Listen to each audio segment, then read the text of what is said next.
Ya, assalamualaikum warahmatullahi wabarakatuh. Alhamdulillah kita ketemu lagi.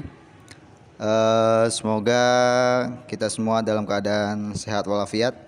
Ya, sebelum kita lanjutkan materi kita pada hari ini, marilah kita berdoa. Semoga apa yang kita laksanakan pada hari ini bermanfaat dan mendapat ridho dari Allah Subhanahu wa Ta'ala. Berdoa dimulai.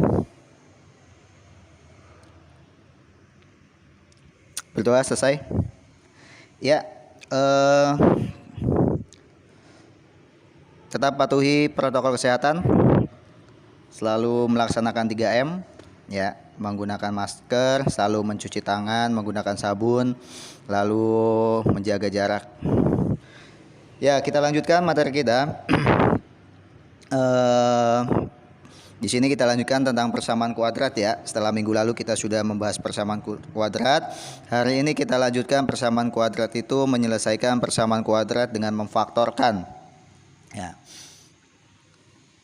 Jadi pemfaktoran persamaan kuadrat x kuadrat plus bx plus c sama dengan 0. Persamaan kuadrat x kuadrat plus bx plus c sama dengan 0 itu dapat ditulis menjadi kurung buka x plus p kurung tutup kurung buka x plus q kurung tutup sama dengan 0. Nilai p dan q itu dipilih dengan syarat. Yang pertama itu P plus Q sama dengan B. Lalu yang kedua P kali Q sama dengan C. Setelah persamaan X kuadrat plus BX plus C sama dengan 0 itu diubah menjadi X plus P, X plus Q sama dengan 0. Akar persamaan ditentukan sebagai berikut. Ya. Di situ X plus P. Yang pertama kita ambil X plus P sama dengan 0 atau X plus Q sama dengan 0. Jadi di situ P itu diumpamakan sebuah angka ya. Jadi nanti di sebelah kiri pindah menjadi sebelah kanan. Tinggal operasi hitungnya berubah ya. Jadi nanti kita ketemu menjadi X-nya ada 2, X1 dan X2 ya. Nilai X sama dengan negatif P atau X sama dengan negatif Q itu disebut sebagai akar persamaan X kuadrat plus BX plus C sama dengan 0. Ini juga sudah pernah kita pelajarin ya sebelumnya ya. Jadi faktorisasi dengan hukum distributif. Di situ ada rumusnya AX kuadrat plus ABX sama dengan AX kurung buka X plus B kurung tutup. Jadi faktor yang sama adalah A dan X. Sedangkan PX kuadrat min PQX sama dengan PX kurung buka X min Q. Jadi faktor yang sama adalah P dan X.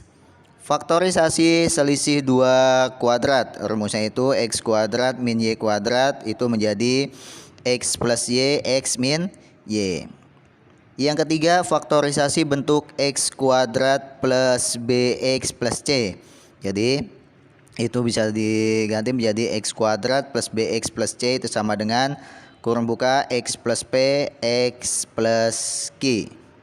Dengan syarat C-nya itu adalah nilai P dikali sama Q. C itu merupakan hasil kali dua bilangan. Sedangkan B itu P plus Q. B-nya itu merupakan hasil jumlah dua bilangan. Faktorisasi bentuk AX kuadrat plus BX plus C dengan A tidak sama dengan 1. Maka AX kuadrat plus BX plus C itu sama dengan AX kuadrat plus PX plus QX plus C. Itu dijabarkan menjadi 4 suku dengan syarat P dikali Q sama dengan A dikali sama C dan P plus Q sama dengan B. Untuk lebih jelasnya perhatikan contoh ya. Contoh yang pertama itu ada X kuadrat min 5X sama dengan 0 ya. Jadi dari dari soal itu di situ ada dua-duanya ada variabel ya, variabel X, sama-sama ada variabel X. Ya, jadi kita keluarkan variabel X-nya salah satu. X kurung buka X min 5 kurung tutup sama dengan 0. Itu kalau dibentuk distributif menjadi X kuadrat min 5X ya. X yang pertama kita ambil yang sebelah kiri X sama dengan 0 ya. Di situ tidak ada konstantanya ya. Jadi X yang pertama itu nilainya adalah 0. Sedangkan X yang kedua, X min 5 sama dengan 0. Jadi kita pindah, di situ ada negatif 5, kita pindah yang awalnya sebelah kiri menjadi sebelah kanan. Yang awalnya negatif pindah menjadi positif. Ini pun kita sudah pernah belajar ya dulu di kelas 8 pemfaktoran ya. Ya, betul. Oke. Yang kedua, X kuadrat min 4X min 5 sama dengan 0 ya. Jika di situ angka yang paling depan itu koefisien variabel X kuadratnya itu tidak ada ya, 1 itu tidak ditulis ya, bertemu dengan variabel 1, maka nanti kedua ruas itu sama-sama ditambahkan X ya. Langkah yang pertama adalah sekarang dilihat konstantanya angka berapa? Angka 5, negatif, ada negatifnya ya, negatif 5. Berapa dikali berapa yang hasilnya itu adalah 5.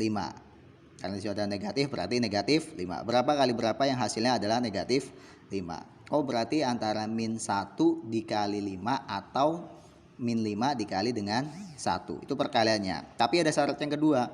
Syarat yang kedua adalah jika ditambah atau dikurangin itu hasilnya adalah negatif 4. Kalau misalkan tadi min 1 dikali 5 ya. Ya berarti kalau ditambah negatif 1 ditambah sama 5 berarti jawabannya adalah positif. Oh, berarti salah. Negatifnya bukan di angka 1. Lihat yang satu lagi, berarti min 5 negatif 5 dikali sama 1. Berarti hasilnya juga negatif 5 kan? Berarti negatif 5 ngutang 5 ditambah sama 1. Itu pelajaran SD.